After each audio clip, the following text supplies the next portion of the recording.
بسم اللہ الرحمن الرحیم نحمدہ ونصلی علی رسولہ الکریم۔ آج کا ہمارا موضوع ہے امام بخاری اور فقہ حنفی۔ اس موضوع کو ہم دو نشستوں پر تقسیم کرتے ہیں۔ پہلی نشست میں ہم دو باتوں کا ذکر کریں گے۔ نمبر ایک تمہیدی بات، نمبر دو اصحاب ستہ امام اعظم ابو حنیفہ کے گوشہ نشین۔ نمبر ایک تمہیدی بات، اختلاف کی دو قسمیں ہیں۔ نمبر ایک اختلاف تضاد۔ اختلاف تضاد کا مطلب یہ ہے کہ دونوں کا اجتماع ناممکن ہو، جیسے دن اور رات۔ یہ اختلاف اصول میں ہوتا ہے اور یقیناً اہل سنت کے مابین اصول دین میں کوئی اختلاف نہیں ہے، لہٰذا یہ اختلاف مذموم و ناجائز ہے۔ نمبر دو اختلاف تنوع۔ اختلاف تنوع کا مطلب کوئی چیز متعدد ہو لیکن حقیقت میں متفق ہو، اور اس اختلاف میں منافات نہیں ہوتا اور اس میں تمام اقوال صحیح ہوتے ہیں، یعنی ایک قول دوسرے کی نفی و ابطال نہیں کرتا بلکہ ہر قول دوسرے کا ایک نوع ہوتا ہے، ضد نہیں ہوتا، اور اس میں تمام اقوال صحیح ہوتے ہیں۔ اس کی کثیر مثالیں احادیث میں صحابہ کرام کے واقعات سے ملتے ہیں۔ مزید یہ ہے کہ کسی بھی اختلاف کو سمجھنے کے لیے اس ماحول کا جاننا اور نقطہ اختلاف کو سمجھنا ضروری ہے۔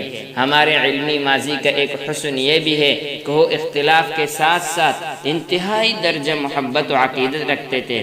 کثیر مثالیں موجود ہیں، میں فقط ایک مثال عرض کرتا ہوں۔ امام شافعی امام مالک کے شاگرد ہیں، لیکن کبھی بھی امام مالک کے اجتہاد کو غلط نہیں کہا بلکہ یہ فرمایا کہ انا مجتہد وہو مجتہد ولکل مجتہد نصیب ولکل مجتہد نصیب۔ اور جب امام شافعی رحمہ اللہ سے یہ پوچھا گیا کہ کیا ہم امام مالک کے مقلد کے پیچھے نماز پڑھ سکتے ہیں، تو امام شافعی غصہ ہوئے اور فرمایا کہ الست اصلی خلف مالک، کیا میں امام مالک کے پیچھے نماز نہیں پڑھتا؟ اور اگر ایک مجتہد یا ایک بزرگ کسی دوسرے مجتہد اور بزرگ سے اختلاف کرتا ہے تو وہ کر سکتا ہے، دونوں کا اپنے اپنے منصب پر فائز ہونے کی وجہ سے۔ دوسری بات اصحاب ستہ امام اعظم ابو حنیفہ کے گوشہ نشین۔ امام اعظم ابو حنیفہ جس دور میں پروان چڑھے اس وقت علم زیادہ تر موالی و اعاجم میں پایا جاتا تھا۔ آپ نسبی فخر سے محروم تھے، اللہ نے آپ کو علم کا فخر عطا فرمایا جو نسب کے مقابلے میں زیادہ مقدس ہوتا ہے۔ یہاں تک کہ اصحاب ستہ بالخصوص امام بخاری رحمہ اللہ، جن کے کتاب کو اصح الکتب بعد کتاب اللہ کا لقب ملا، اس نے بھی آپ کے تلمیذ ہونے کا شرف حاصل کیا۔ بخاری شریف کی سب سے اعلیٰ اور اونچی روایات وہ ہیں جن میں حضور صلی اللہ علیہ وسلم اور امام بخاری کے درمیان صرف 3 واسطے ہیں، تابعین، تابعی اور صحابی۔ ایسی روایات کو ثلاثیات کہتے ہیں۔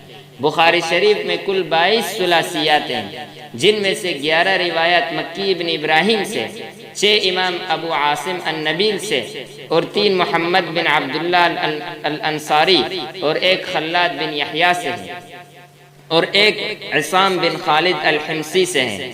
ان بزرگوں میں مکی ابن ابراہیم، امام ابو عاصم النبیل دونوں امام صاحب کے کبار تلامذہ میں شمار ہوتے ہیں۔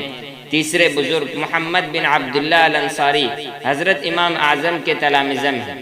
گویا بخاری شریف کی 20 ثلاثیات کے راوی حضرت امام ابو حنیفہ کے شاگرد اور حنفی ہوئے۔ خود امام بخاری رحمہ اللہ آپ کے شاگردوں کے واسطے سے آپ کے شاگرد بنتے ہیں۔ حضرت امام بخاری کے اساتذہ میں بہت سے اساتذہ ایسے بھی ہیں جو براہ راست امام صاحب کے شاگرد ہیں یا آپ کے شاگردوں کے شاگرد ہیں، جیسے امام احمد بن حنبل، یہ امام ابو یوسف کے واسطے سے آپ کے شاگرد ہیں۔ 20 مثالیں موجود ہیں۔ باقی فقہ حنفی بخاری کے کتنے قریب ہے اس کو ہم اگلی نشست میں یعنی جزء با میں اس کو بیان کریں گے۔ اللہ تعالی عمل کی توفیق عطا فرمائے۔ وآخر دعوانا ان الحمد للہ رب العالمین۔